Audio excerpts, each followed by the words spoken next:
So let me just do a quick welcome to everyone for joining us this morning. This is the weekly meeting of the Tacoma-Pierce County Coalition to End Homelessness. Happy to see so many folks here. We have 33 people in the room already, right at 9 o'clock. So I know we have a lot to talk about. Why don't we go ahead and get started? So Rosemary, would you like to kick us off? Thank you, Rob, and thanks to everyone for this opportunity to get to speak with you. And today I welcome everyone to our open table where we connect with each other in the common work of imagining and building a community where everyone has access to safe and secure housing. We acknowledge that we gather on the traditional homelands of the Puyallup tribe who have lived on and stewarded these lands since the beginning of time and continue to do so today. We also acknowledge the traumatic history of conquest, stolen lands, and genocide. This coming week, we'll be reminded of this traumatic history and the challenge we face in looking at the past with honest consideration and action. Monday, October 10th, is the federal holiday known as Columbus Day, initiated by President Franklin Roosevelt in 1937 and commemorated as a weekly regular holiday the second Monday of October. This day marks the world-changing event of a European landing on the continent now called America on October 12th, 1492. In 1992, as a kind of counter celebration to the 500-year anniversary of this day, Berkeley, California celebrated Indigenous Peoples Day. And today, 14 states, over 130 cities, and numerous school districts celebrate Indigenous Peoples Day instead. On October 8th of last year, President Biden called on the nation to celebrate the actions and contributions of Native peoples on that day. And there's been an act introduced in Congress in 2021 to rename Columbus Day as Indigenous Peoples Day, but no vote has been scheduled. So these are symbolic gestures, whether creating a heroic story to justify the taking of lands to build a new nation, or recognizing the value, the rights, and the continuing contribution of the Indian nations who predated those adventures. Land acknowledgements are everywhere today, and I do think it's important to remind ourselves about the history and the peoples of the lands we live on. But performance, as we know, is not action. We know that Indigenous peoples in the United States experience homelessness at a higher rate than white residents, and that rates of homelessness on reservations are hidden by doubling, tripling, or quadrupling up. People may be taken in as family, but the options for living full lives are diminished when resources are stretched too thin. In the broader picture, people living on the streets, both native and others, are, quote, on the land, but they have few rights to be on the land.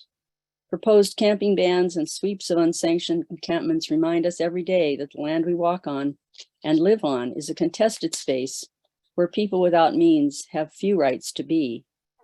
It's hard to know how to respond to these realities of stolen lands and rights to be in public spaces, but here we are, working through the conflicts, listening and challenging.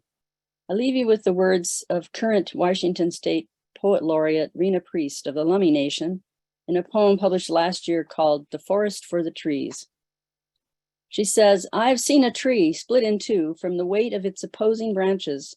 It can survive, though its heart is exposed. I've seen a country do this too. I've heard an elder say that we must be like the willow, bend, not to break.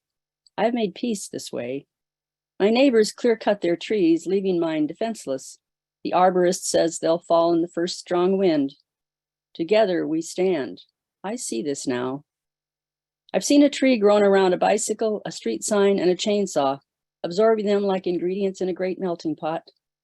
And when we speak, whether or not we agree, the trees will turn the breath of our words from carbon dioxide into air. Give us new breath for new words, new chances to listen, and new chances to be heard." Words of wisdom from a Native person who has something great to tell us. So welcome to everybody. Just for those of you who are new, welcome very much, and we'll have a chance in a minute to introduce yourself very briefly. Just for the rules that we use here, when we ask that you keep yourself muted when you're not speaking so that we don't have background noise. And if you're doing other things, to stop your video as well so we're not distracted by movements around people who like to use a lot of hand gestures when they talk. And then to raise your hand, use the raise hand function if you have it on your device to be recognized. We can keep the order of people speaking. And importantly, the chat box is a very important part of our time together. We use it for networking, putting in our names and addresses, making contacts with people, adding new comments and questions. If we've spoken once, we can speak there more because we're not taking up the common time. And it's also recorded and is a tool for us to use to look back on when we were wanting to find out the resources that people have presented. So please use that freely. It's not disrespectful to use that very much during the time of the events. And then we have community norms as well that we ask people to do. And I'm just going to read a couple of them for you to pay attention to today. And really at the end of the meeting, we ask if there's anything we could change in the meeting. It may not be easy to say that in the meeting, but you can send a message to Rob or to me, and we'll pass it on to the steering committee for maybe some additional considerations we can make in our time together. So I'm going to list the first three that are here. Lead with a racial equity lens.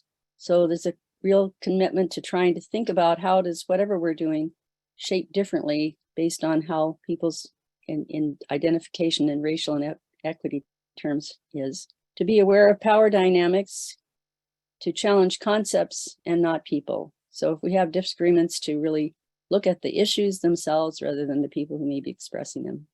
So I'll give you those three today. And then for those of you who are new or coming back from being away a long time, it's time to raise your hand and just to say your name, let us know you're here. And if you're associated with a group, to identify the group. It's not a time for a longish introduction, but let us know that you're here and how we might contact you if that's something you'd like. So Rob can recognize you if you raise your hand. Yeah, Marcus. Good morning. I am just trying to get it all together here. I'm new. This is my first time. I want to learn so I can have more,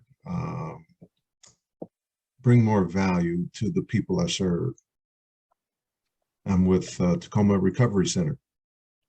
Well, that's wonderful, Marcus. It's great to have you here and hope to hear more from you about the center. Thank you. And Nathaniel. Hello, how y'all doing? I'm Nathaniel Bonton. I am a computer system business analyst with the county, and I'm stepping in for Jeff today. Oh, great. Well, welcome. Welcome, Nathaniel. Look forward to hearing from you. Thank you.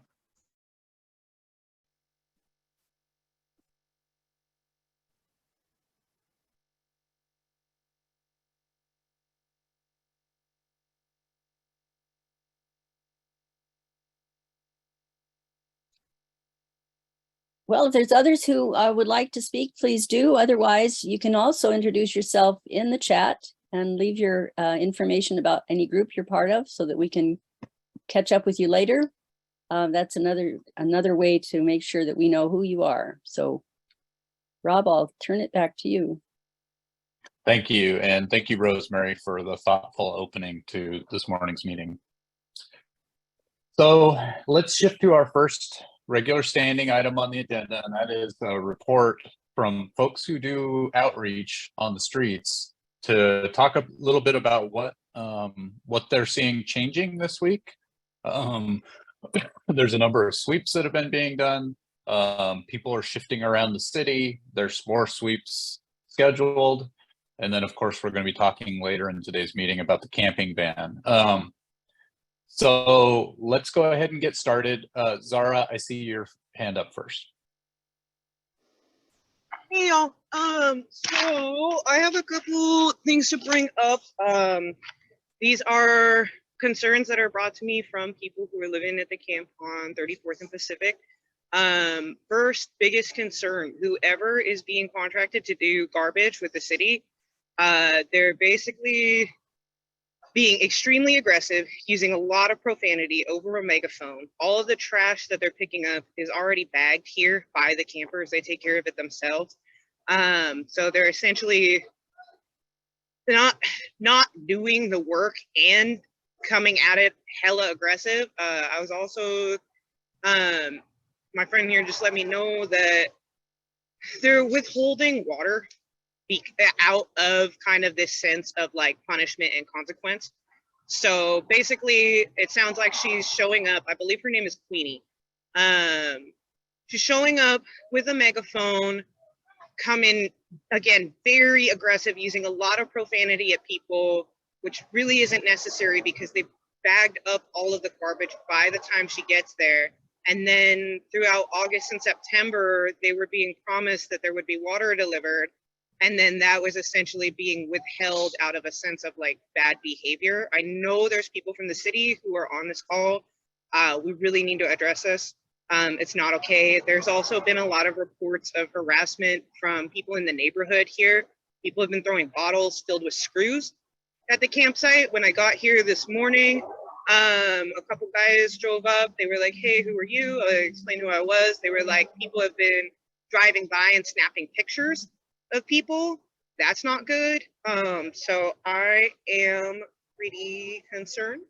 I am going to be collecting people's concerns here so that we can really make sure there's a lot going on right now with the sweeps. There's also a lot more people who are at this camp now. The estimate I got on Friday was about 70, and I know you guys had estimated between 30 to 50 before, so that's inaccurate. I was also told that a lot of longtime residents of the camp were not able to get their names on the priority list for the shelter site next door. So I'm not sure who's in the city doing outreach on that, but it sounds like there's a lot more that needs to be done there, particularly with the new influx of people, as well as people who are being swept. So currently, you know, I drive by that campsite every week. Right now it's just the asphalt and the cedar fence posts. I know it's supposed to be completed by now. Obviously that hasn't happened, but I'm not really, it would be really nice to have some information about when that's going to happen, how many spaces are available, and how those are going to be prioritized as well. Particularly because I know the plan is to sweep this camp once it's built. I do not agree with that idea. I think we will be displacing a lot of people and destroying a lot of community that's been built, as well as a lot of infrastructure that people have established here to take care of each other. So that is my report for this week. Thank you, Zara. And you are correct. Caleb from the city is on today's call, so I'm sure he's taken notes and might be able to address some of those concerns during the city's update coming up here at the top of the next hour. So appreciate that update, Zara. Jeffrey. Yes, absolutely. I was at 34th and Pacific yesterday myself. And that is a major complaint that Queenie and her gang are, I don't know how they're being paid or whatever, but they're very aggressive with the campers and not treating them with respect. Do not like that at all. And it is true, it was for 2.5 years, actually a little more than that, that camp was at 20 to 30 people. That camp has not been swept in 3 years. And the reason why it hasn't been swept is because they kept it clean. They kept the 911 calls down.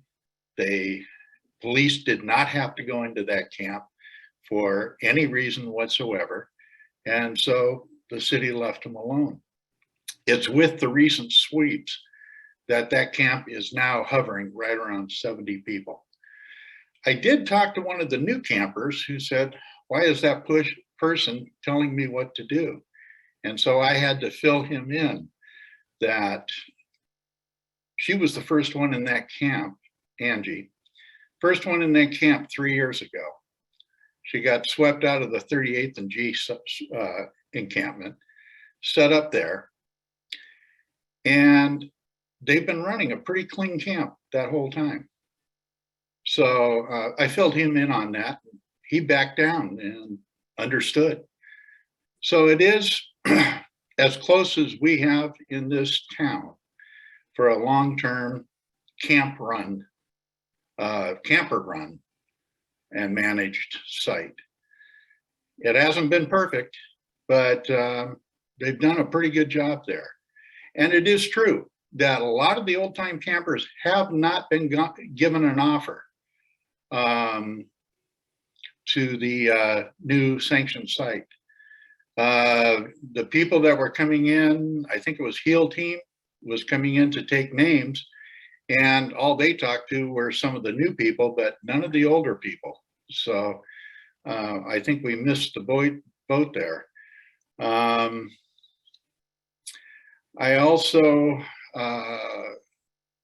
the encampment along South Tacoma Way has thinned out a little, not much, a little. I'm finding groups of RVs scattered in some of the back roads around Seattle, around Tacoma, and it's interesting. Let's see, where else should I go? Oh, G Street. G Street has grown from, I think it's 15th down or 14th down. They're all the way down to the jail now. I mean, it's growing. So I'm not sure what the city's going to do at this point.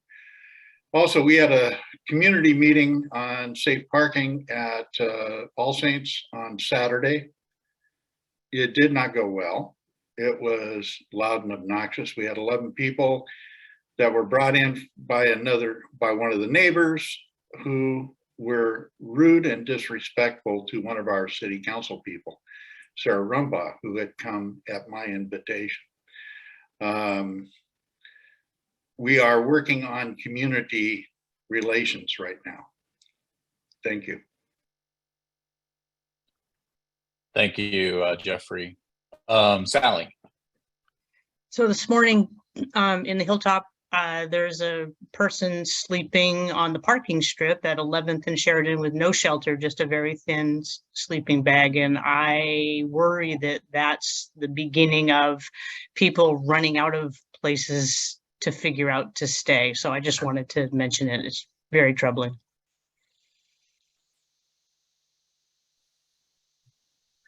Thank you, Sally. And Teresa. Well, amen to everything that's been said. And the campsite here has grown with some of the people who were swept from up on Yakima, which was expected.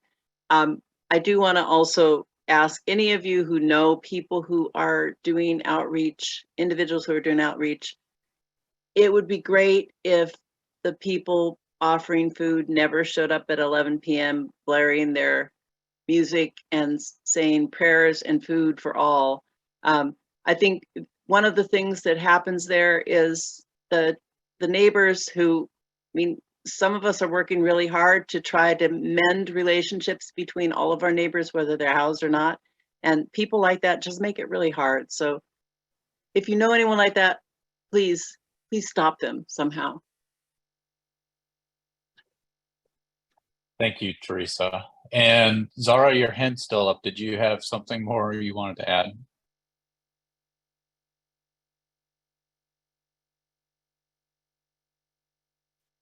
You might not be in a place where you can speak right now, so I appreciate that. Sorry, I haven't done this from my phone before. I didn't realize I had to lower it myself. Oh, no problem. I can lower it for you. I just wanted to double check. Yep. All right. So, Todd, I see your question in the chat about if things other than the bottles with screws have been happening to people who are unhoused. I do know there's been a lot of reference to just harassment, people playing loud music, jeering, people being unkind, being toward those who are unhoused. But that's the first time I've heard of somebody throwing bottles with screws at a camp. So that feels a little bit like an escalation. Anyone else? Zara, now I see your hand up again. And it's down.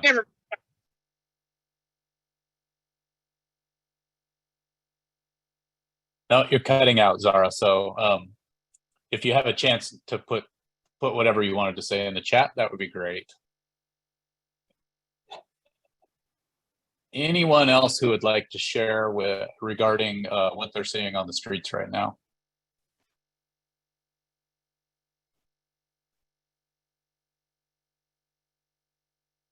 Okay, so I do urge folks to use the chat if you have additional information to share. I do know that the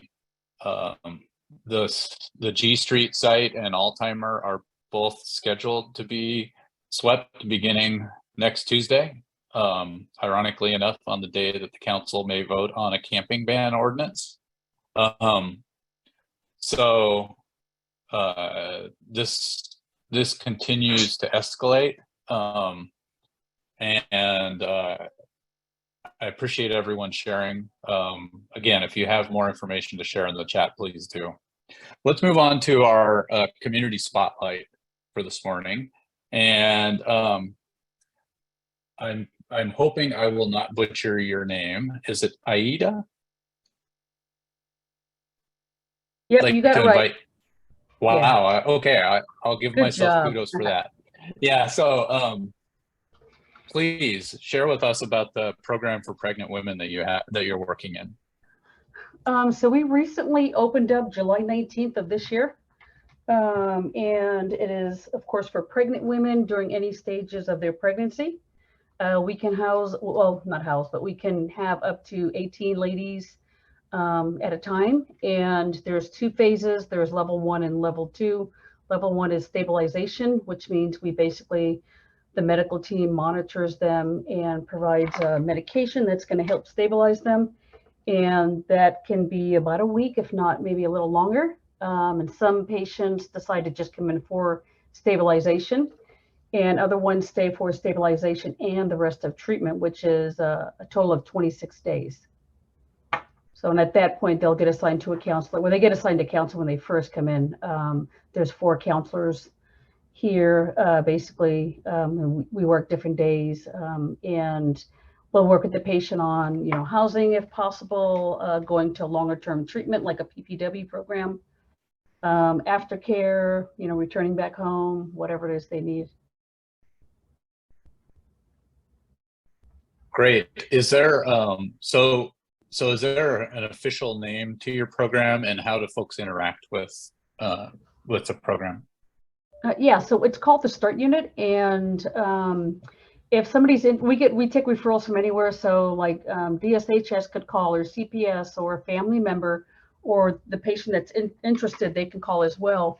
And we would just do a screening process with them over the phone, which is like, I don't know, maybe 15 questions. And then we get them scheduled. We have current openings at this time, and we usually can get them in, not always, but within that same week from when they call. So, and you guys want the number, or do you already have it? No, if you could share the number. What I was able to share in the agenda was your contact information, but it'd be great if you could share the number. And there are some questions popping up in the chat. I can read those off to you. Is the program only for single pregnant women? What if they already have kids? They have to currently be pregnant, and if they have kids prior, that's okay. They just can't come with mom. So mom currently has to be pregnant. So if mom is 4 months pregnant or even 8 months pregnant, she's still eligible to come to our program. Okay. And is there a cost to the client? Do they have to be Medicaid eligible? No, we'll still take them if they don't have funding, then we'll set them up with something once they get here. But usually most of our patients are state funded. Okay. And Richard asked, and you may have covered this, but do the clients need to come to you, or do you go to them? They need to come to us. We get patients from Spokane, Yakima. The only thing is if they're coming from out of state or county, they have to have a way back. We don't necessarily have funding for them for us to send them back. And we usually try to figure out something during that time. If somebody's wanting treatment, we do everything we can to get them in within that week. Sometimes it's like, you can come in tomorrow. We accept intakes on the weekend as well. So it's not just Monday through Friday. And we usually do like a 10, a 12, and a 2 admit, but we will extend that, usually not past 4 o'clock, because that's when the medical doctors go home and they want to, you know, basically do their last exam, probably about 3, so they can be done by 4. Where is the service located at? We are located in Good Sam Hospital in Puyallup. Okay. I'll give you guys the address as well. Yeah, That'd so be the great. process is pretty simple. They would just have to give us a call. Like I said, we'll screen them. If they're further along, we have to talk to the doctors just to make sure, because we also have to be conscientious of labor and delivery, that unit, and how many babies are already in there and those kind of things. We do connect the ladies with First Clinic, which is a free legal service, because CPS does get involved in the beginning. Doesn't mean they stay you know, connected them throughout, but we do connect them with First Clinic so they can have that service, as well as we're doing in-person and virtual self-help meetings for the ladies as well. 15. Thank you. And are there any unique issues working with women who are currently unsheltered? And is there funding to help with sheltering them if they are unsheltered? So as we probably already know, there is no programs that we know of that help them get into housing afterwards. We just use like Forever Change Ministries, which is a clean and sober house. We try to connect them. Some of the ladies want longer term treatment. So their case is better and you have a better chance of keeping their baby. So we'll send them to a 6-month program after doing 26 days with us, which is PPW. And we deal with like Harvest Homes and the one in Longview, it's Cowlitz, I believe it's Cowlitz Health Center, and Isabella House. But yeah, we don't have any like personal connections to any housing afterwards. But we do help the patients get on TANF through the state. So they do have some kind of funding either set in place when they come in, or by the time they leave. We also connect them with WIC. They get medical care, of course, while they're here. And then we also set them up with Suboxone, or Subutex or methadone afterwards. So especially if they're still pregnant. And we try to make as many appointments for them while they're still in treatment with us. So when they get out, there is that, you know, basically continual care. There's no gaps in their services. Okay. Courtney, I see you have your hand up. Thanks. So you keep saying treatment. So is this a drug treatment program specifically for pregnant women, or is this for a program that helps support pregnant women who happen to be homeless? It's for pregnant women. So it's a drug treatment program, or is it you don't have to be a drug addict and you still have pregnant services? No, it's a drug treatment program. Yes, so there has to be an addiction issue. Thank you. You're welcome. Okay, that helps. Another question in the chat: is there an age cap? This could really help young teen moms who may need the help and support. You know what? We haven't came across that yet. I believe probably the youngest would be like 18, 19. Okay. Yeah. And we do, Multicare does have an outpatient program that's for males and females. I don't know if you guys are familiar with that. It's one's in Tacoma, one's in Puyallup. Okay. That's an option if they're not pregnant, of course, and it's a male or a female. That's also another avenue you guys could always use. And again, that's an option for substance use treatment. Correct. Mm-hmm. Okay. Kenneth asked a question in chat. What organization was mentioned that is handling the aftercare casework? So we basically refer the patients once they complete our program or even go through stabilization. We refer them to other agencies for them to basically coordinate longer term care with the patient. So there's not really like just one, but there's several that we deal with. Like I said, Isabella House. We also deal with, of course, our aftercare program, which is either Tacoma or Puyallup, depending on where they live. Yeah, CMAR, any of those places for SUD treatment, IOP, and aftercare. Okay. Well, thank you for joining us this morning. Teresa, you have a question as well? Just a quick thing. Are you required to connect CPS with the women when they come into your program? Is that one of your requirements? What do you mean? I'm sorry. You mentioned that CPS is involved early on. Oh, yeah. So what happens is when they give birth over a mother-baby unit, the social worker will notify, of course, CPS, and then CPS doesn't necessarily like remove the baby right away. We connect the females with First Clinic, and they basically have like a FTDM meeting and decide what's best for mom and baby. So that's why we usually refer the females to a longer-term program so they can take the baby with them once the baby's cleared to go to another program. So it wouldn't be that you would contact CPS when someone came to you for care. It's Correct. a natural thing that happens when they're when they're giving Correct. birth and they have a substance. Okay, thank you. Yeah.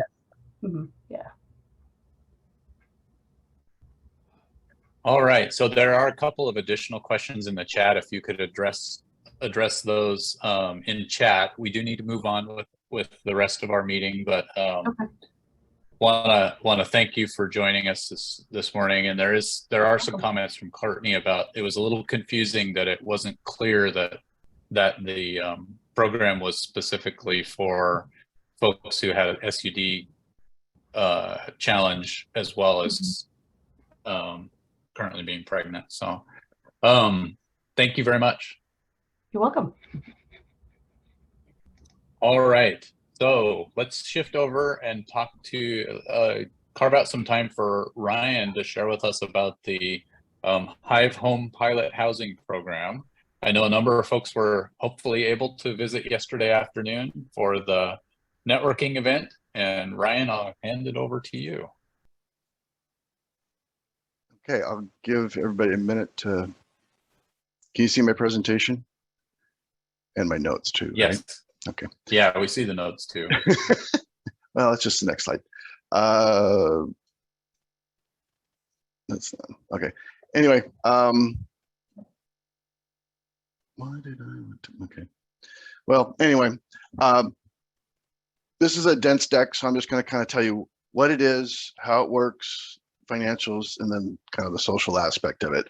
So my name is Ryan Booker from Golden Goose Homes, and what we're doing here is a pilot for a very low incoming model. So the cost for this model is about $400 a month. The 30% housing AMI in Pierce County is $533 a month. So there's nothing that really exists in that price range. So this is a model that would fill that need. And as we go through it, you can see that it's easily scalable. Okay, so it centers around the Hive, which is inspired by Japanese pod hotels. You can see the guy is kind of an opening. It's kind of a glorified bunk bed. You go up there and then you have basically a cell. The ones that we're presenting are 48 inches wide. So a twin mattress is 38. So you get an extra 10 inches, of extra space on the side. They're 46 inches high. So you can sit up but you can't stand. There's lights and a fan and USB and outlet to plug in whatever. So it's a comfortable place to sleep in. And what it does is it reduces the sleeping space and allows more room for common areas. Okay, so the way it's configured is you have a bedroom that's got 6 beds in it. So 3 on top, 3 on the bottom, and then no extra real space. And the idea is that it's about 30% of the space is dedicated to sleeping and the other 70% is living space. And the folks that came to the open house last night can attest that it's real roomy. It doesn't feel cramped. We had 7 people sitting in the living room chatting away last night, so it passes the comfort test. And then there's other places for people to kind of move off and just exist. It has all the amenities that you have in your home. It's got a common living area, kitchen space, shower, bath, laundry that's free, all on site. And then individuals have lockers to put their personal stuff with the padlock on it. Security, the front door's got keyless entry, so everybody's got a code to get in the front door, and then you have a code to get into your actual bedroom, but you can't get into somebody else's bedroom. Okay. The administration of it is we divide it up into communities. So the 6 people that live in a bedroom, that's considered a family group. So I have 2 family groups, and then the family groups together make the community group. And the idea is that you know, your family group's going to, you know, look after you, you're going to support each other, whatnot, and kind of have that community that, you know, depending on your context, may be more important and necessary than services. You know, if somebody starts slipping, you know, they start using or start dealing or whatever, your family group's going to sniff that out and go and give you, you know, a chance to self-correct. And if you can't self-correct, then they're going to escalate it to me. And, you know, the way we set up participation is on a week-to-week basis. And so if somebody turns into a bad actor, we simply don't renew them. So, you know, we go, you know, I'm sorry, but we can't renew you. So Friday's your last day, start making preparations to move. And we'll just kind of rotate out till we get a good, stable family group. And that way, you know, people can find a way to get their feet set, save money. Maybe they meet a friend, they pair up and they go find more conventional housing. But that's the idea, is to, you know, kind of insert that bottom rung into the housing ladder so that, you know, either folks coming out of homelessness can kind of find their first stable living environment. And the flip of it is true as well, as, you know, if you lose your housing, you know, and you're kind of heading towards the street, that you could wind up in a Hive Home and, you know, be able to find your footing there and be able to rally and kind of move forward. The financials for it. So this is a pilot, and the space I'm in is kind of zone residential commercial, but this kind of project can go in any zoning in Tacoma Pierce County area other than industrial 3 and 4, which is like real heavy, you know, smoke and fire kind of stuff. I put this together for 12 beds for $30,000. I did it on the cheap because I don't have a ton of money, but the point of it is it can be done cheaply. You don't need to build new infrastructure. You can go into existing buildings and modify it to fit this purpose and turn commercial, industrial space into living space and increase our housing inventory. We have, you know, we know how many people are homeless, and we expect that number to get worse because, you know, rents keep increasing and there's not inventory to keep up with it. So this is a way to expand housing inventory quickly and, you know, maybe not win the war outright, but it'll be a way to kind of, you know, keep up and maybe expand it and lessen the severity of the problem. The operating budget, I showed my numbers are here. So with 12 people paying $100 a week, I run a surplus of a few $100s, so it should pay for itself. And I'm carrying both a lease and a loan. So if we had capital improvement where we didn't have that, we could use that revenue stream to pay salary for an individual to administer it. You know, one of the components of this pilot is to build a sustainable program, because oftentimes, you know, oh, housing is a huge thing. So we get federal dollars or state dollars dumped in, but when that money's gone, the programs end. So this is one where we get the capital, we can make improvements, we can set it up, we can get people housed, and then it will pay for itself in perpetuity. And we don't have to keep going back to the legislature or whoever to get more funding to pump money into the program. Okay. And then the last piece is just kind of the social aspect of it. I'll leave this slide up while we ask questions, but I will read the last paragraph. Okay.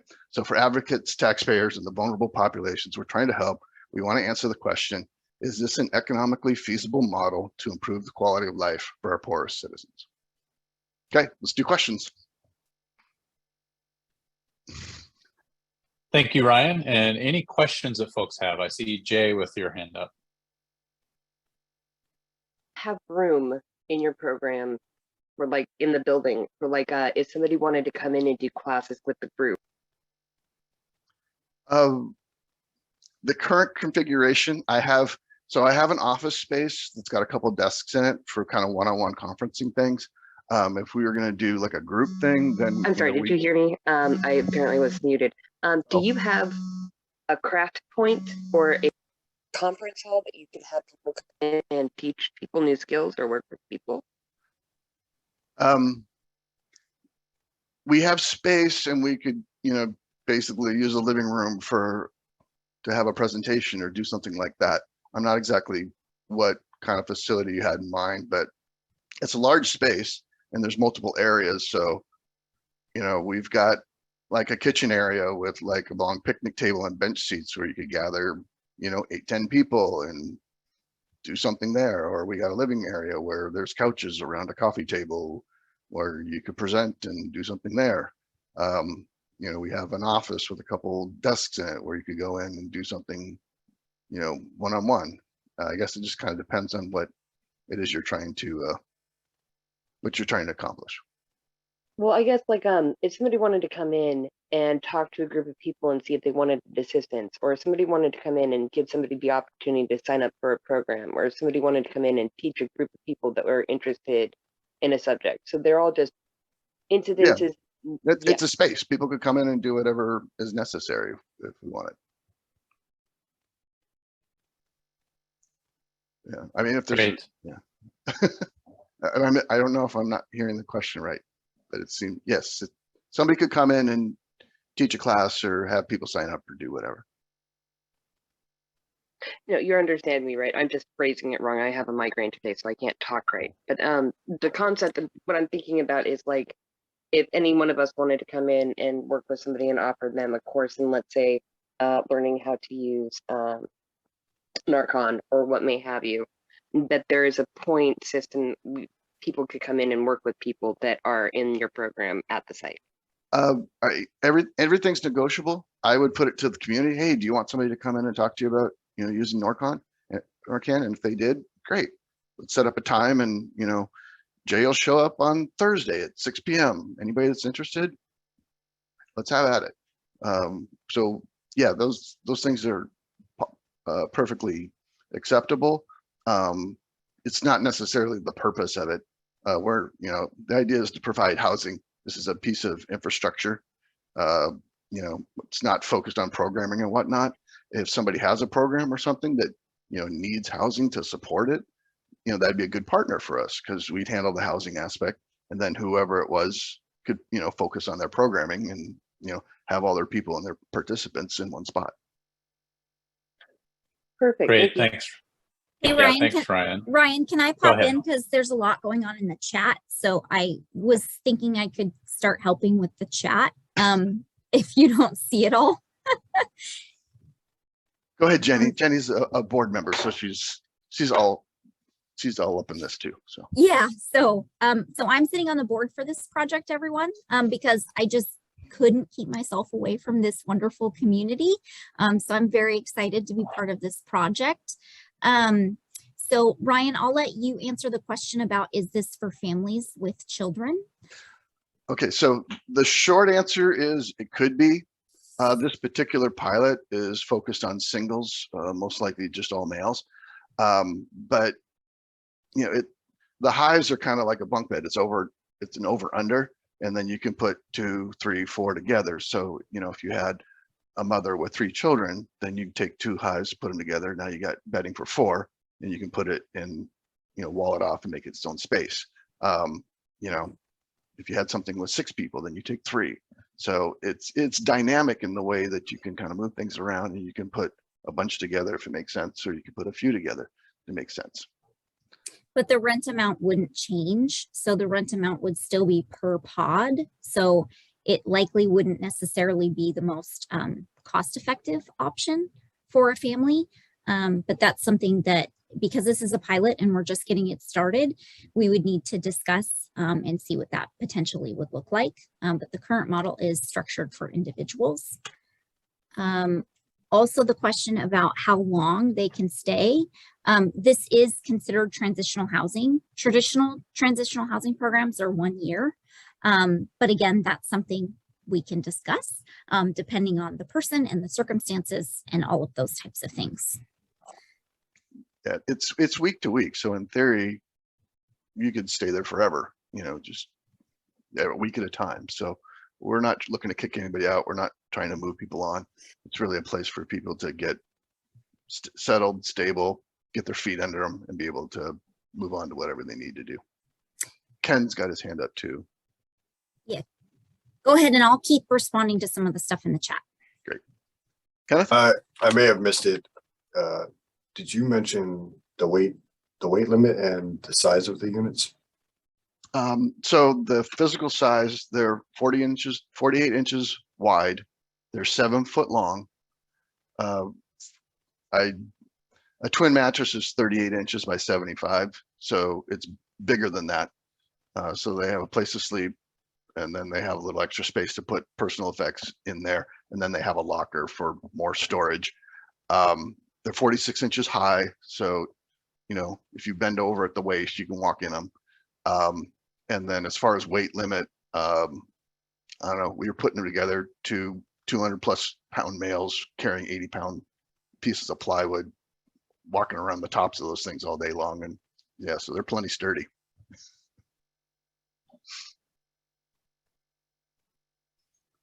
Rosemary. Yeah, Rosemary. I was thinking, Ryan, this is a really great concept to make housing available for people in this way. One of the things, as a person with a lot of background in living in intentional communities, seems like you have two goals. One is the provision of transitional housing in a really economical way, and the other is to build community. It seems to me that it would be really important. You may have already planned all this, but lots of us don't have much experience in how to negotiate being a community and taking responsibility, as you're saying, as a family unit. So I'm wondering what sorts of assistance or tools you're intending to provide or hoping to work out with your board and all to make that possible for people to be successful. Okay, no, that's a great question. And this is part of the social aspect of it. Okay, so by subdividing the community into 6-bedroom family groups, it avoids some things and it helps some other things, right? So if you think of other kind of group home situations, right? So maybe you have 2 people in a room, okay? If one guy's a bully, he can dominate the other, and now the bully is free to be, do whatever they want, become a bad actor, because the other guy's not going to say anything because he knows he'll get in trouble if he does. Okay, so same thing with 4, a bully and his buddy can dominate the other 2. Okay, so when you get very large, think like barracks style, or I'm not trying to trash them, Tacoma Rescue Mission, right? They got 20 people in a room, right? So you walk in there and it's like, oh, who's been smoking crack? Everybody does this, and there's no accountability, and you can't, and so you can't root out problems. Okay, so by keeping the community groups large enough that 1 or 2 bad actors can't dominate the others, then people can do something about it. And by keeping it smaller, you don't get so much anonymity that people can do whatever and nobody knows anything. So the community piece, and this is the game that I play as an administrator, is that we have a responsibility to keep this community clean. We don't have any drugs, no prostitution, no crime, nobody dealing.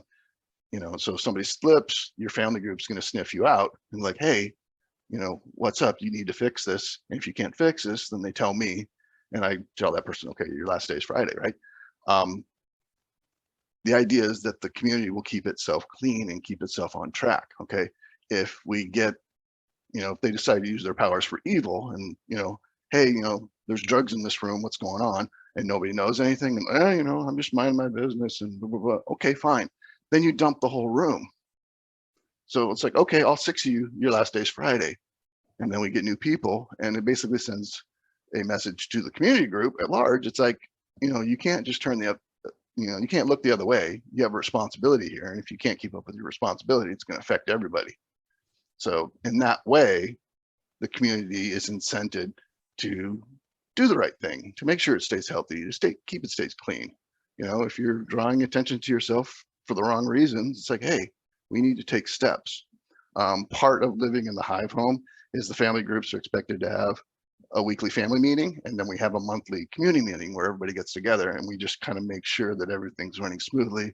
And if something smells funny and needs to be addressed, that we take care of those things before they get out of control. Okay, Adam.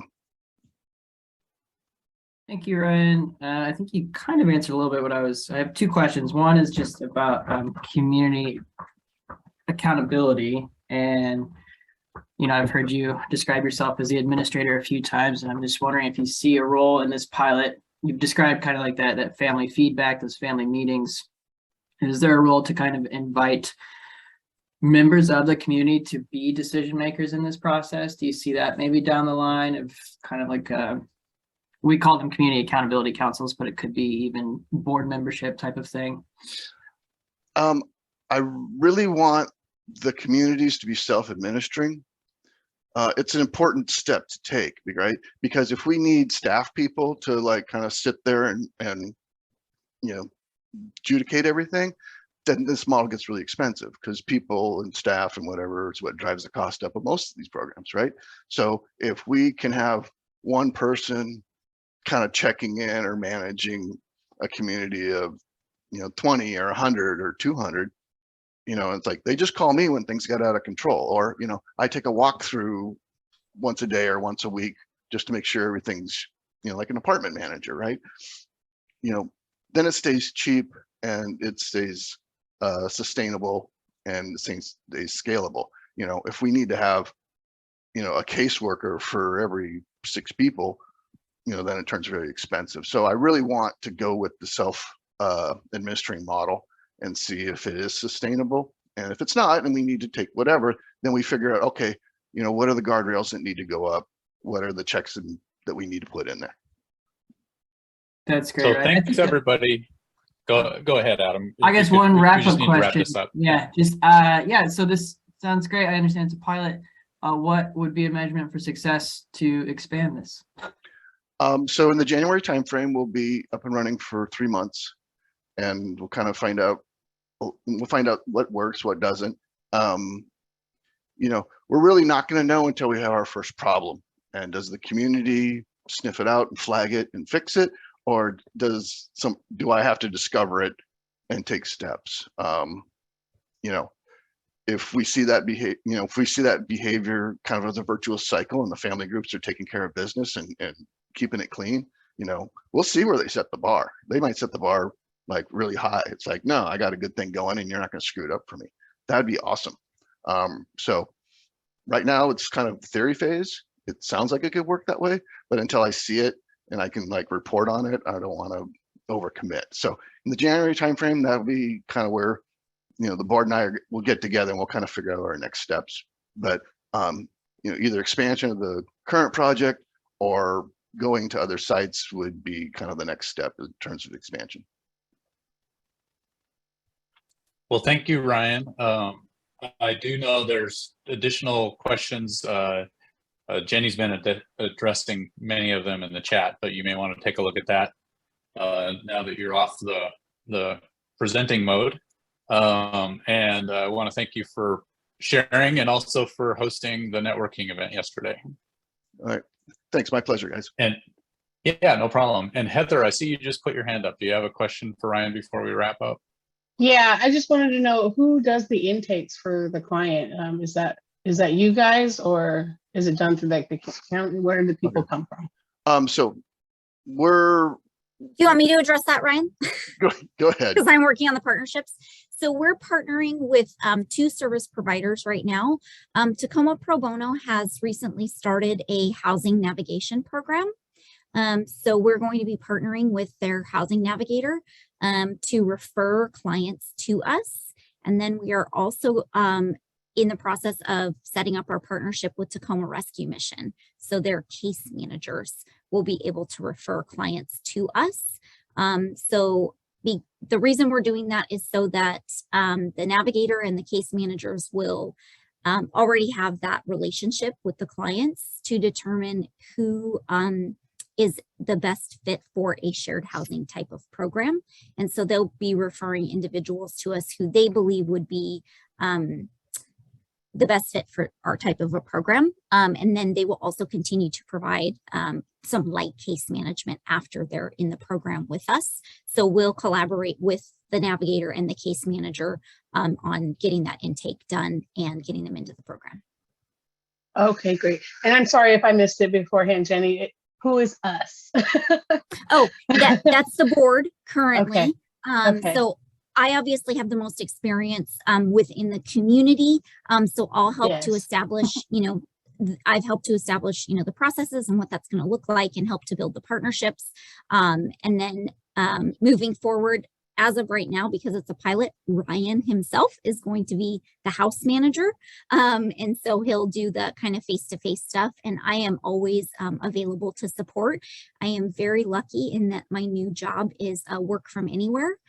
So I have a very flexible schedule and I can take off, meet people, do whatever I need to do to support the program. Great. Thank you, Jenny. You're welcome. Yeah, thank you to both Jenny and Ryan. We need to move on with the agenda. So we are, as always, a little bit over time on the agenda. So I'm going to propose that we take a look back at the breakout review from last week. And so Timothy, I'll cue you up. And then we'll go to government updates and follow that with the update on the City of Tacoma proposed camping ban and our breakout discussion. So Timothy, you got the floor. Okay. I dropped the notes from last week's chat or last week's roundup into the chat just a little bit further up. So if anybody wants that, that's easily available. So what we talked about is challenges in trying to connect people who are on the street with health and mental health help.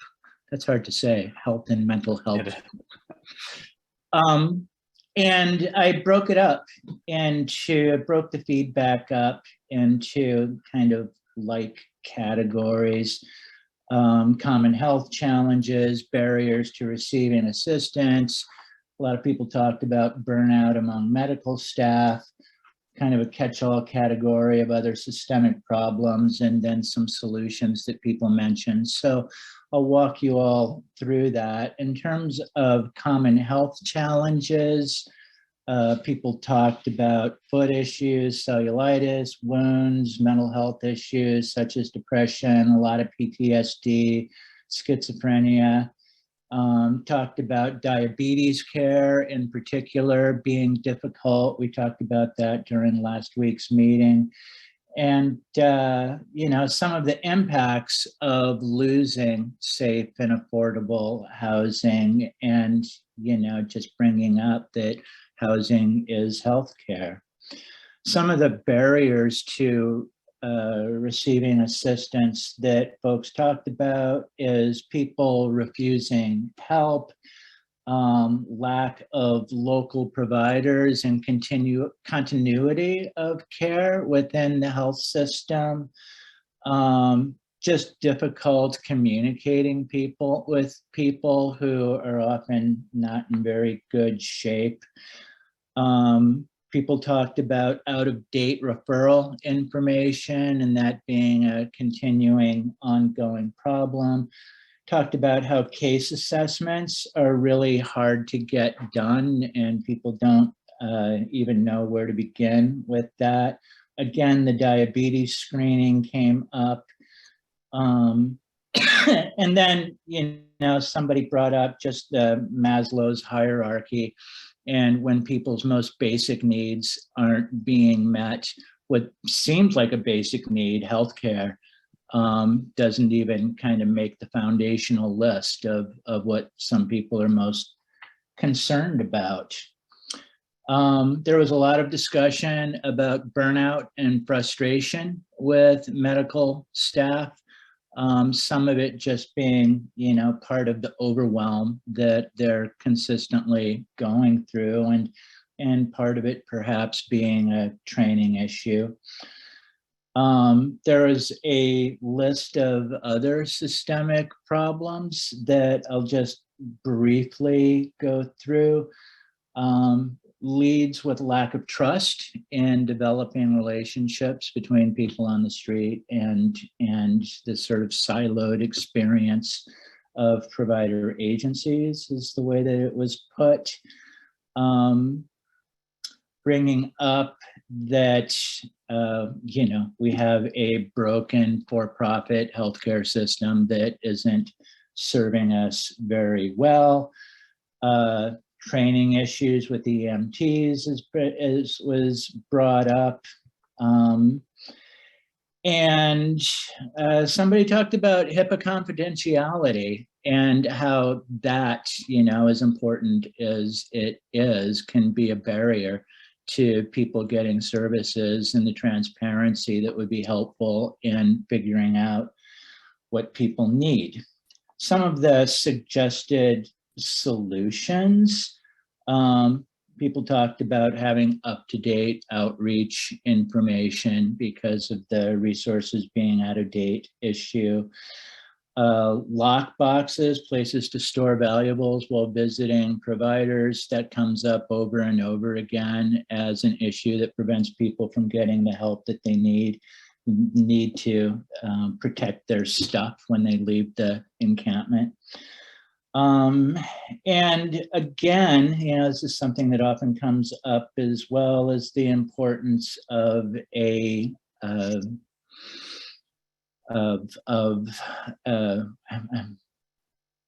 I can't think of the right phrase. The right phrase is out of my head, but basically a trauma-aware approach to street outreach. And then, of course, somebody brought up wholewashington.org and the single-payer healthcare system, which would be a big improvement. I'll just add something as my own sort of editorial note on this.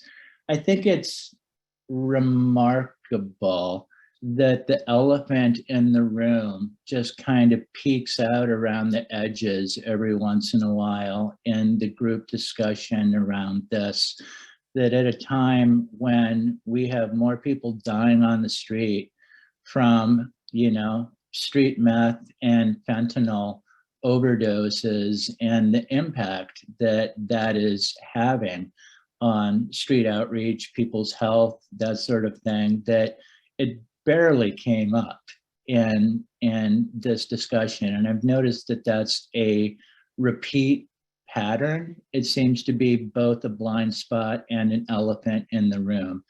And I just wanted to direct people's attention to that.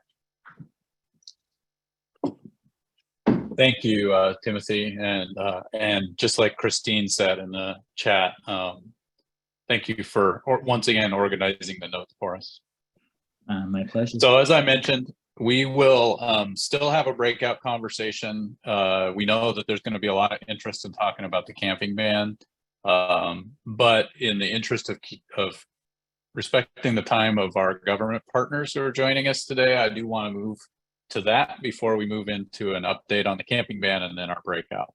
So Caleb, let's put you on the spot first. Thanks, Rob. I appreciate that. What I heard earlier, I'll address both of those things. Okay, great. 35th and Pacific. So we are looking at a little bit of a delay on 35th and Pacific. We were scheduled to kind of in that last week of October to be up and running, but it looks like it's going to be a 2-week delay right now. So we're looking at mid-November. That second week of November is when we're going to be able to start with intake in that process. As always, the coalition will get an invitation when we open up that site to come and tour it and talk a little bit about that. I heard from Jeffrey about concerns about the older, the folks that have been in that encampment at 34th and Pacific not being put on that list. And so I have a HEAL team meeting to talk a little bit about how we can continue to do outreach and specifically look at those campers and to be able to address any kind of concerns or needs they may have. And then I also heard Zara's concern about Pacific Northwest Bio and that contract with the city. This is actually the second time this has come up. It has actually come up directly from HEAL to talk about the microphone and the aggressive behavior. So we are going to be working on that correction with them. I'm going to put my information actually in the chat. Because the city can't be everywhere all the time, we do rely on our partners and coalition members and providers to let us know when things aren't right. So please reach out to me when you see those things, because we want to be able to make sure that those individuals are as safe, that they're safe, that they're protected, that they actually have rights to as well. And we want to be able to make sure that we are doing the best that we can as a city to do that, especially with our providers, the ones that we contract with, but even not just, just everybody else too as well. So those are kind of the ones that I wanted to directly give an update on. As you guys know, we do have a removal posted for 11th through 15th G and all-timer that is scheduled for removal on Tuesday. So if you guys have any questions, please feel free to reach out to me. Thanks for the update, Caleb. Any quick questions for Caleb before we move on? One other thing, sorry about that. Yeah. I don't see him on the screen right now. But Matthew Jorgensen, for some of you have heard, has transitioned from the program development specialist with Neighborhood and Community Services, Homeless Strategy and Systems and Service Department. And he has moved up to actually a management analyst too. And so he will be helping with bringing a lot more consistency in terms of tracking data and outcomes, our contracting, and will be also stepping into more of a regular manager role, and will be at these coalitions more regularly when I'm not here. So usually I'm not here every other week, and so he'll be in that role to give updates with the city.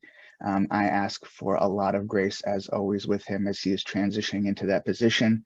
You can beat me up if you guys need to. And love on Matthew every other week, and we'll accept that. But Jan, I see your hand up. How can I help?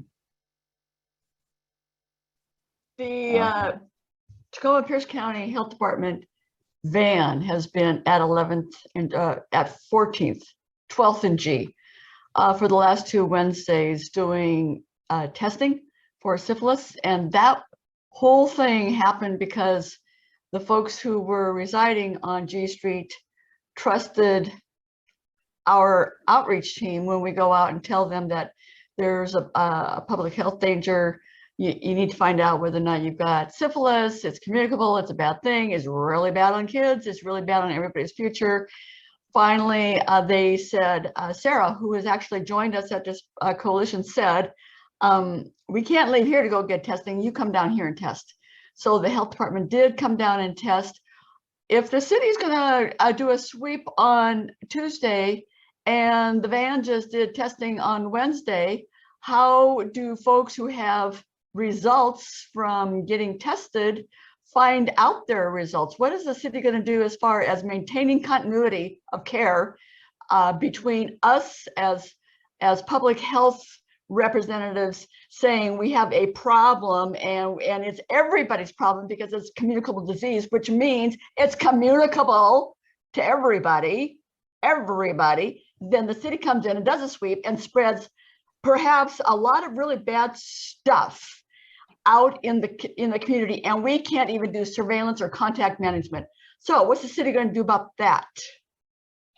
Thanks, Jan, for bringing that up. I appreciate that. I know that Jenny with Pierce, the health department, has been in contact with Allison to talk about those specific things. And I know that's in consideration with the removal on Tuesday as well. So it's not as if we're putting a blind eye, we're actually taking that in consideration with that removal on Tuesday.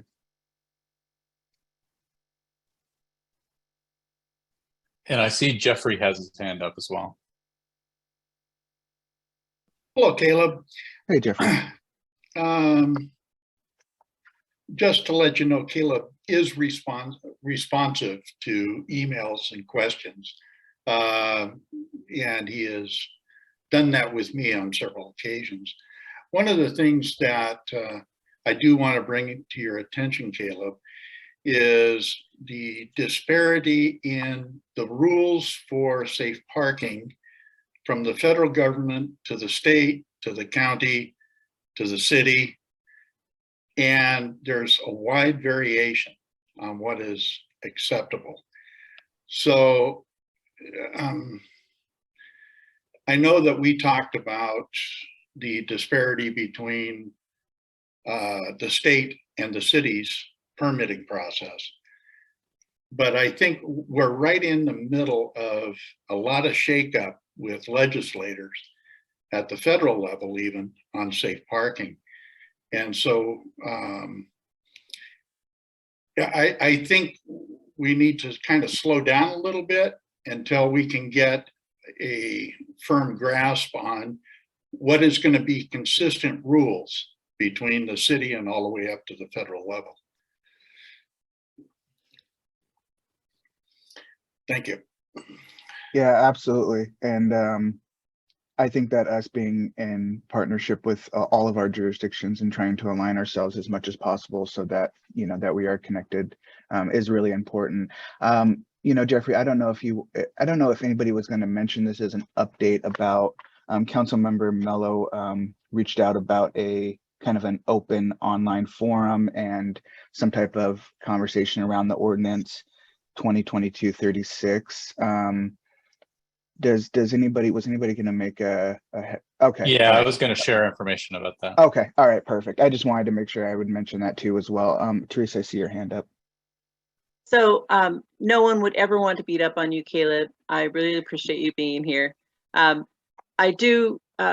of course have the same concerns that we are in the middle of a sweep here on my block and there's no place new for people to go. I think it would be important to change some of the messaging that the city puts out about the site on Pacific Avenue and 34th. There are a lot of people at St. Leo's who actually believe that people from here are going to be able to go there, and that's obviously not going to happen. So to be a little more transparent about that fact would help with the community trust level. The other thing that would help with community trust is that I know I've been able to find some of these weekly reports about what beds are actually available in the emergency shelters that are supported by Tacoma.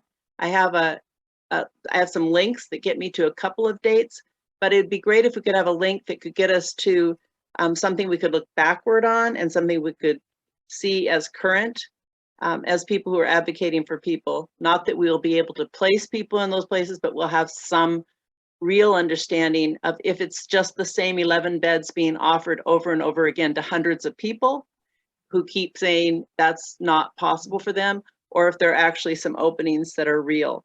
So that would help us to track what's going on. And I would appreciate it if you have a way that we can link to that, if you could put it in the chat or send it out to us, something like that.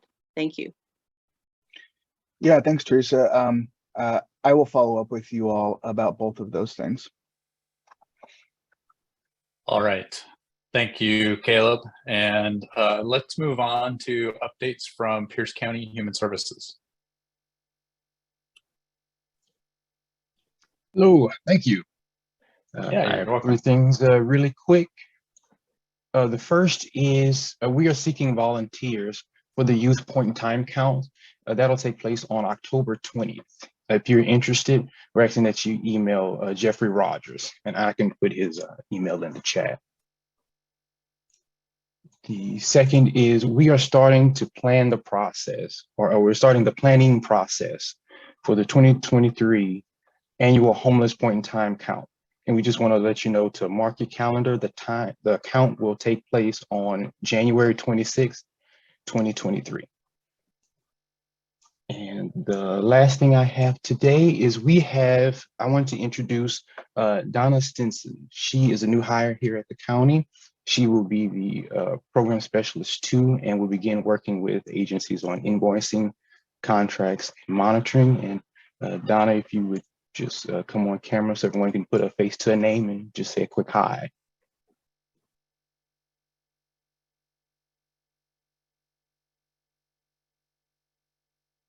Yeah, and I don't think I see Donna in the meeting right now, so. Okay, she may have been pulled away, but I'm sorry, I'm here. I just can't get my camera to work. I'm still trying to work this new laptop. Hi, I'm very happy to come aboard the wonderful team that we have. As Nate said, I'll be doing the contracts, invoicing, and auditing for some of our providers from Pierce County. So thanks everyone, and I'm happy to be here. Welcome, Donna. Thank you. All right, and thank you, Nathaniel, for the updates. Thank you. Let's shift over to Jenny from the Tacoma Pierce County Health Department.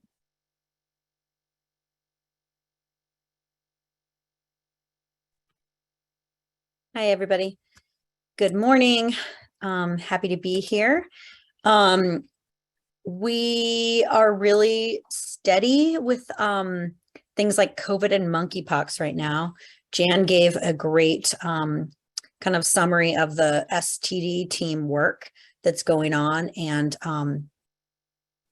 that's been really great. And we are working with the city, like Caleb said, to work together to make sure that our team can follow up appropriately with folks that are in the G Street encampment. We're doing our best with that. Thanks, Jan, also for highlighting the importance of that, not wanting to spread disease around when people are removed. We had some great COVID vaccine events this week. I'm waiting on data from yesterday's event at Nativity House, and we had an event at Tacoma Rescue Mission on October 5th, 2 days ago. The TRM event was COVID, as well as other adult vaccines. So it was a co-located, it was our contractor Discovery Health, and then our friends at the Medical Reserve Corps, MRC, co-located, did 20 vaccines there. So that's a combination of COVID and flu vax and pneumothorax and hepatitis and different things like that. So happy to partner with them. I will share a link to a more recent blog about the bivalent booster, because there's lots of questions out there about that. Data look really steady. There was such a small change in our hospitalizations over the past 7 days that it's not really accurate to measure it. It's not significant to report. So that is really good news. Monkeypox case counts have also plateaued. We still have not had any cases among our unhoused population that we are aware of or tracking. That doesn't mean it can't be out there, but we haven't seen that yet and haven't had a need to use our isolation facility at this point. I will share a couple new resources. The CDC put out a recent monkeypox toolkit, and then I will share our fact sheet on monkeypox for homeless service providers. And finally, we have a couple flu shot opportunities coming up. I believe I sent this out in email to the coalition listserv yesterday or the day before, but October 14th at St. Leo's from 10 a.m. to 2 p.m. there'll be a flu shot clinic. And then October 29th at Sacred Heart Church, which is in McKinley, also from 10 a.m. to 2 p.m. So I will share that all that information in the chat. Any comments, questions, feedback for me? Not seeing any right now, but I appreciate your update. Yeah. Oh, and by the way, our department's own Adam Reichenberger will be here next Friday because I will be on vacation. So great. Glad to hear you get some vacation. Yeah. Thanks all. All right. One more thing I want to shoehorn into this portion of the meeting is Josh Castle from Lehigh has joined us briefly. And Josh, you wanted to share some information about the Heron Apartments. I did. Thank you, Rob. Hi, everyone. I'm Josh Castle, the Community Engagement Director with Lehigh, the Low Income Housing Institute. And I wanted to, you guys kind of heard some of this actually last meeting from Garrett, but we have purchased we're buying the Heron Apartments on October 25th next to Emerald Queen Casino. And that's going to be 82 affordable apartments. 50 of those are supportive housing for people experiencing homelessness. And then 32 are basically affordable workforce housing. So the first one is like 30% AMI. The second one is 50 to 60% AMI.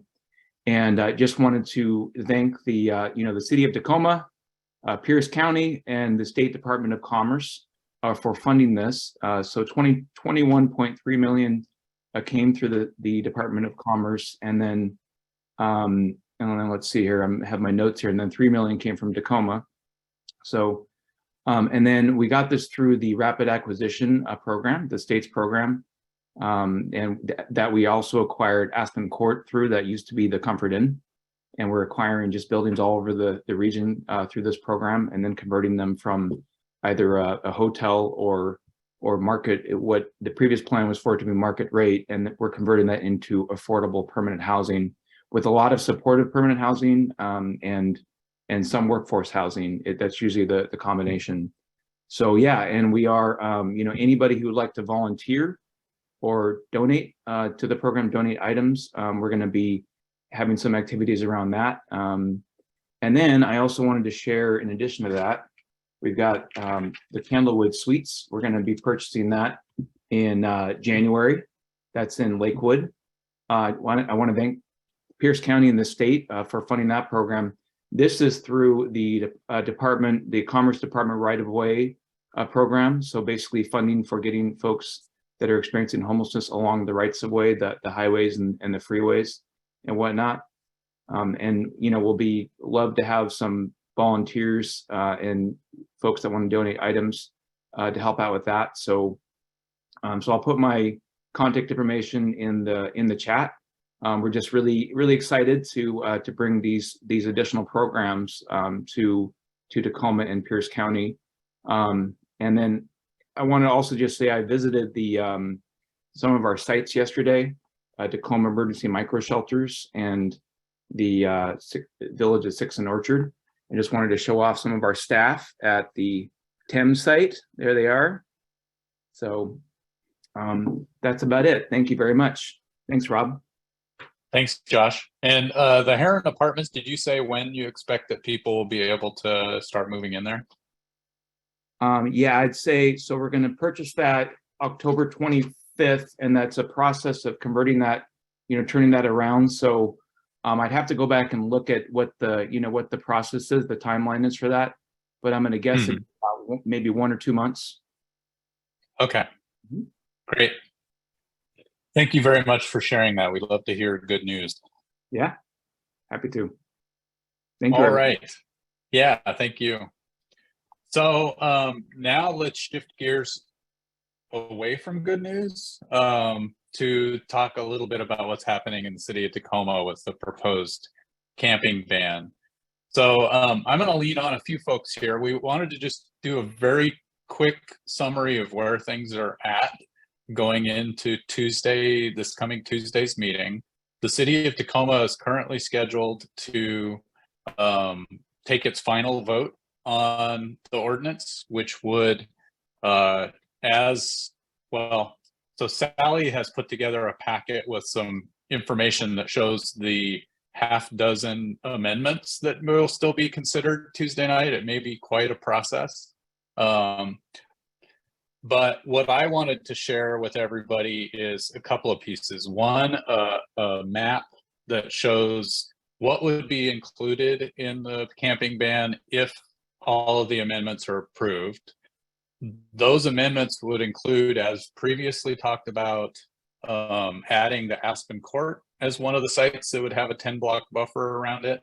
And then also adding protected waters in partnership with the Puyallup tribe within Tacoma, 200-foot buffers alongside any protected waters in Tacoma. So bear with me here for a minute. I will share this graphic that shows what the camping ban could look like if this is approved. So everybody should be able to see that right now on screen. Let's see, I don't think I can make it a little bigger. Most of the areas that are affected, of course, are downtown Tacoma, and then almost the entirety of the farthest south part of the city. What you can see, though, that would be added with the protective waters piece is any 200 feet of the shoreline all the way around Tacoma up to the boundary with Browns Point. It also includes Wapato in that area. There are some streams that are not fully included, and I'm not quite sure why. And then it also includes the Puyallup River down in the tide flat. Let me stop sharing that. What I did want to encourage people to do, just like we have been doing for the last few weeks, is encourage people to reach out to their city council members, the mayor, and the city manager to share your concerns Jan, I'm seeing is this something that needs to interrupt this, or is this something that we should do? Okay, great. We'll come right to that then. But I wanted to share some bullet points that we've put together that I will put in the chat. Let me screen share these bullet points that folks can use to reach out to the city council members. Sorry, this is a bit awkward.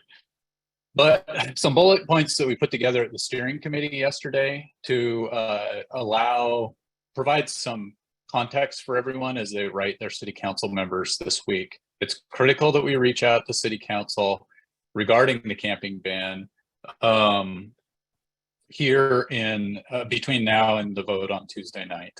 There also will be an opportunity on Tuesday night to make public comment, and you could use these bullet points to formulate your public comment as well. But these are the talking points we landed on after a conversation that even included Maureen Howard being able to join us at the steering committee meeting on Wednesday. So the first point, in light of the Johnson v. Grants Pass decision that came down last week from the 9th District Court of Appeals, we're urging the council to delay its vote on the ordinance until the potential legal ramifications of that ruling can be reviewed. Second point, that the city should focus on creating solutions to homelessness, including creating low barrier sites with supported services and access to basic hygiene needs. A third point, that criminalizing homelessness with financial penalties and the threat of jail time will only extend our community's homelessness crisis. And then a final point, that the city should enforce the laws and ordinances that are in place now. What I will do with this is I will drop this into the chat along with the document about how you can reach out to your city council members. Sally, did you want to drop the document that you put together into the chat? Do you have that ability? Oh, you're muted right now, Sally. No, because it's on my other computer, and by the time I get it, we'll be in another place. So if you've got it on yours, feel free to share. Okay, I'll dig it up out of my email. Okay. So that I can do that.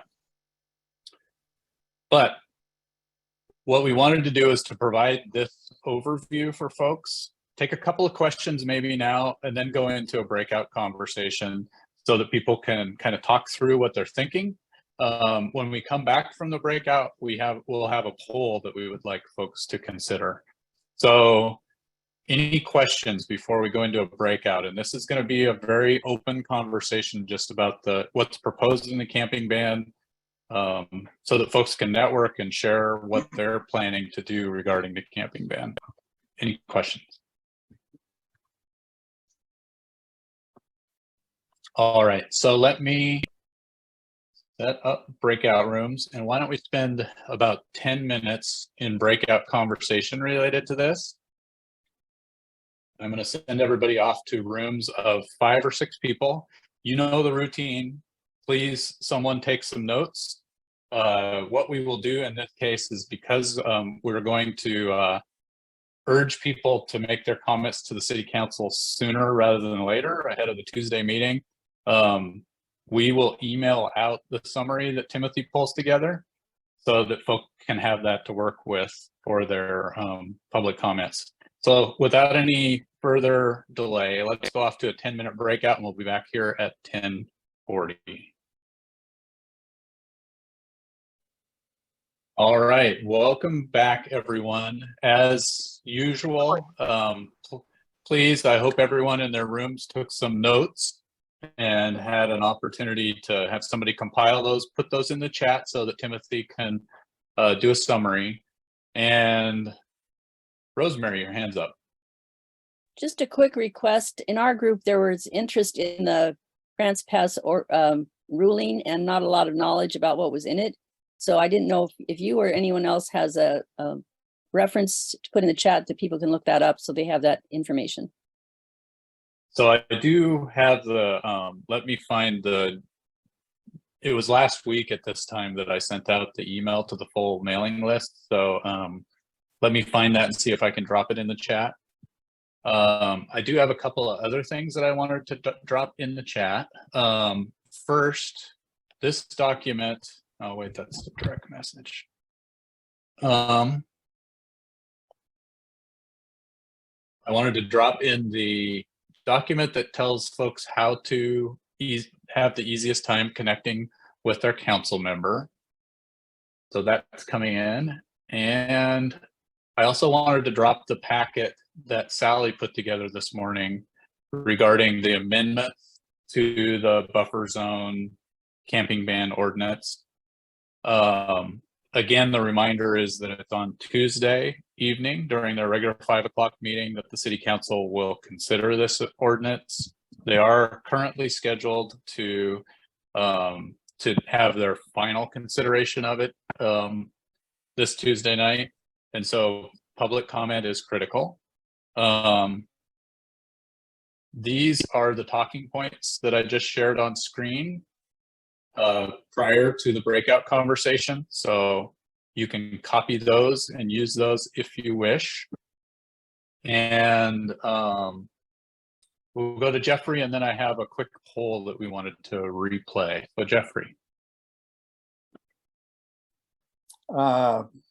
Thank you. If you'll just bear with me for a second.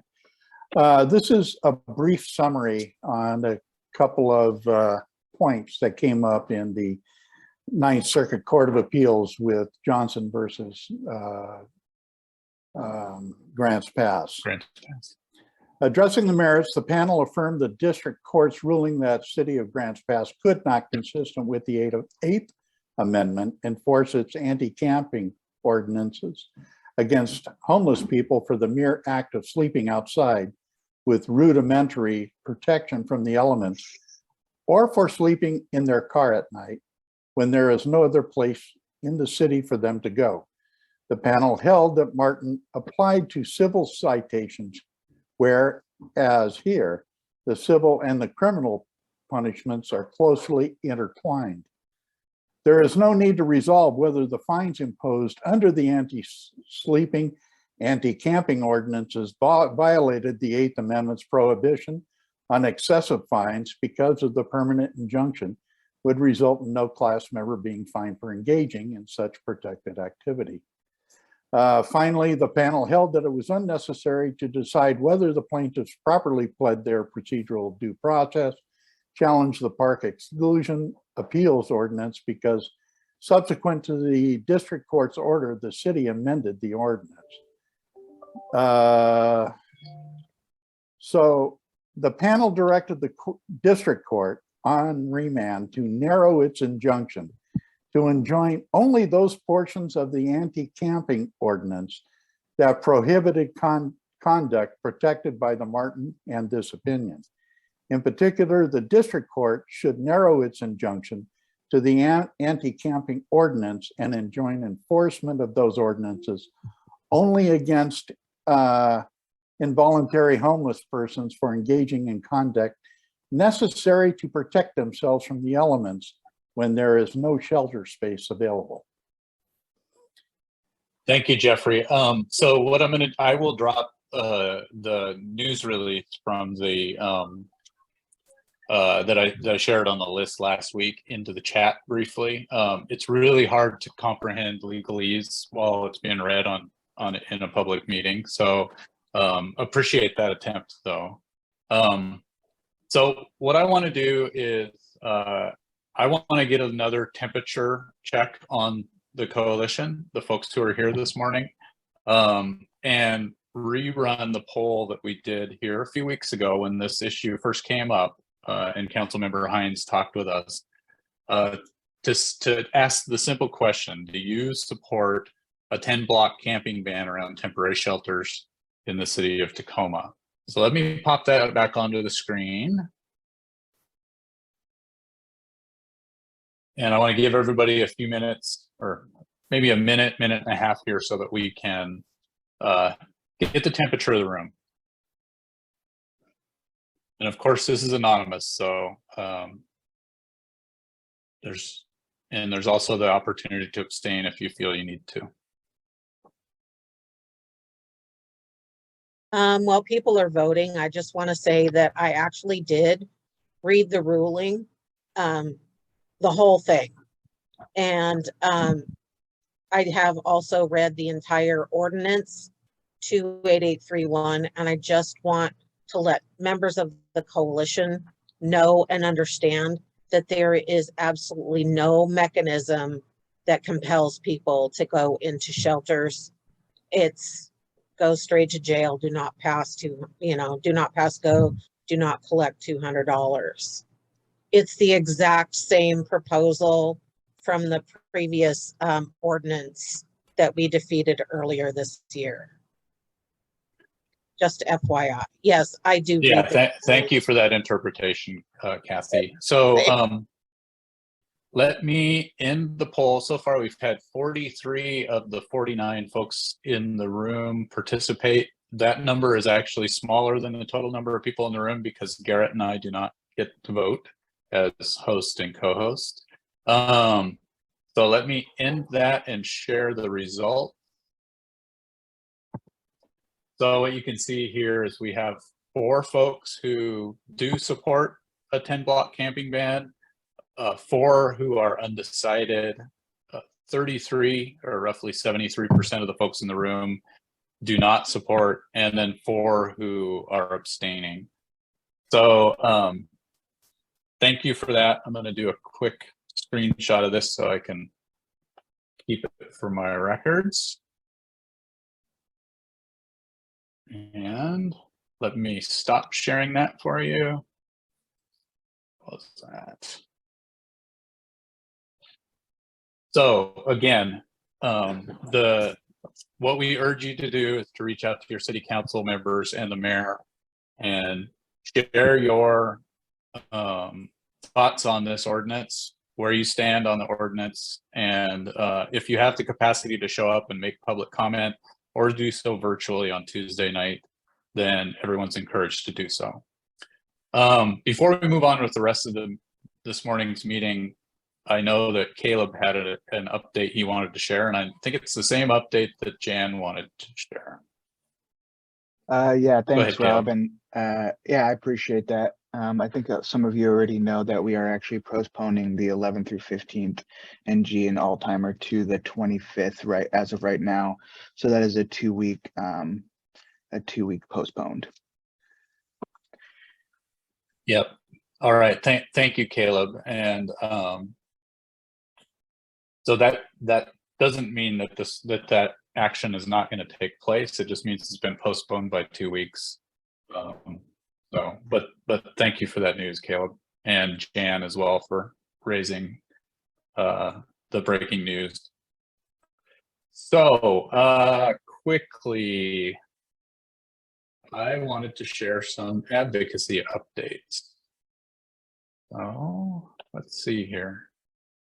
No, maybe I won't be able to.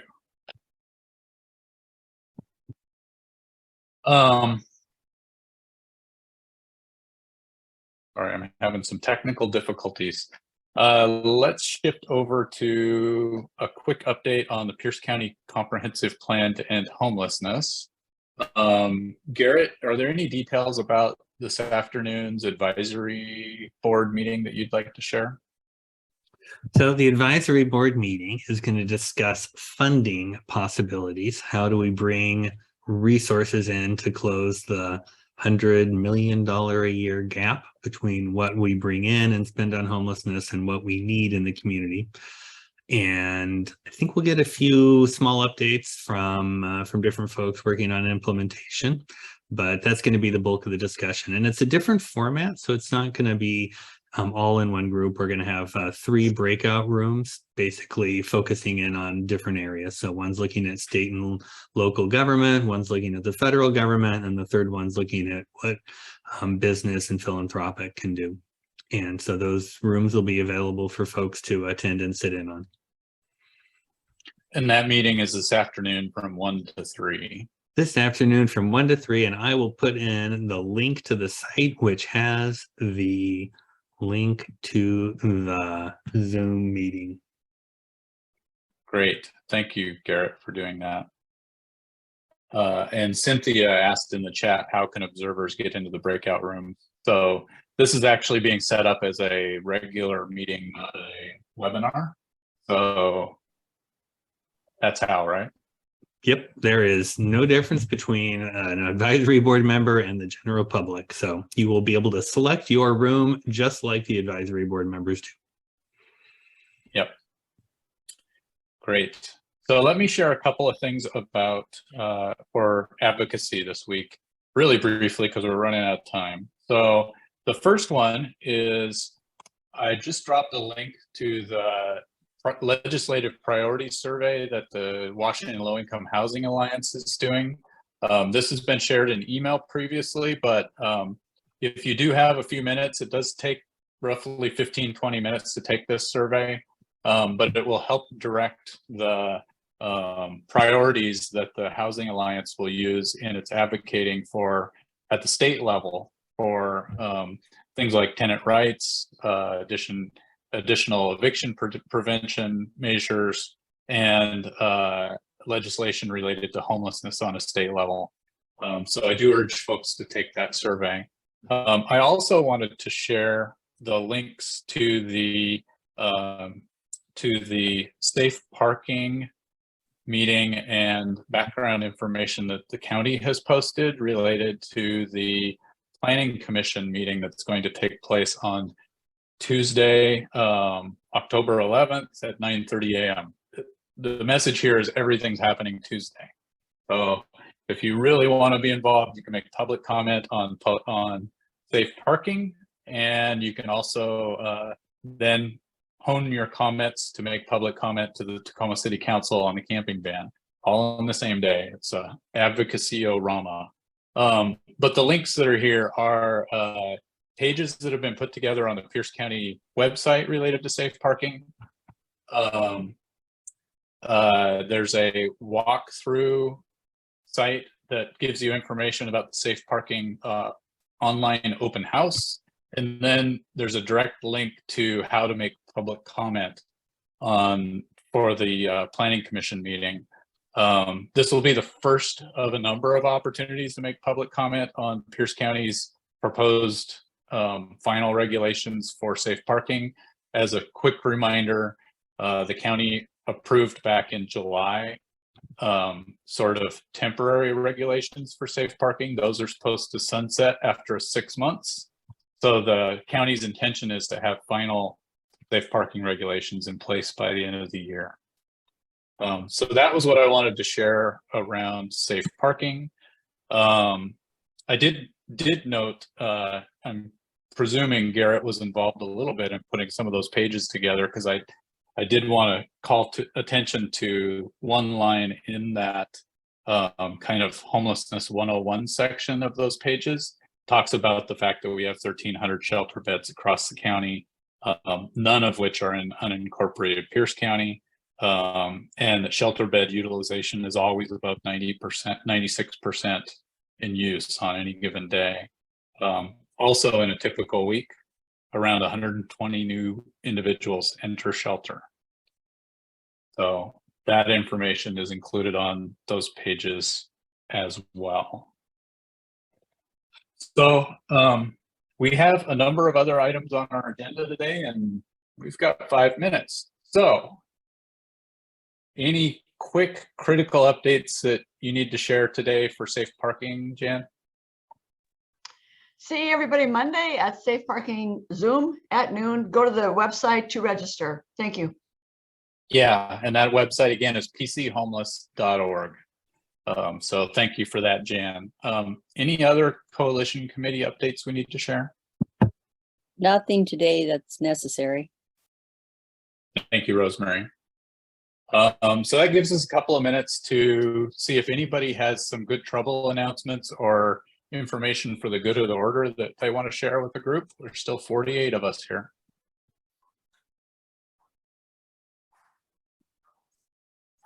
Jeffrey, I see your hand up. Outside City Hall at 4 o'clock. I'll be there. I don't care if anybody's right, a group Carrie. or anything. The more of us that are there, the better. Go Hopefully Mariners. somebody will organize something, but if they don't, let's do it anyway. Yeah, thank you, Carrie, and it's good to hear your voice. Yeah, and we hear you, Jeffrey. Yep, go Mariners, come on. Yeah, so it's perfectly okay if you need to multitask this afternoon and be in the advisory board meeting while watching the Mariners. It's okay. Or at least I hope it's okay, because that's probably what I'll be doing. Courtney, the city's, I don't know if the emergency announcement is what you're referring to. It was the announcement Caleb made about the 2-week delay of the G Street sweep.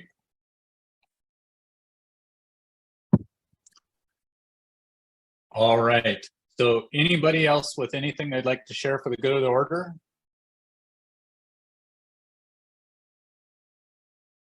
All right. So as always, I wish everybody a safe weekend. Enjoy the Mariners games if that's the sort of thing you like. And I do urge, if you have the time and ability to stay here and plan for next week's coalition meeting, we'll be doing that here after about a 5-minute break. Otherwise, for everybody else, have a great Friday.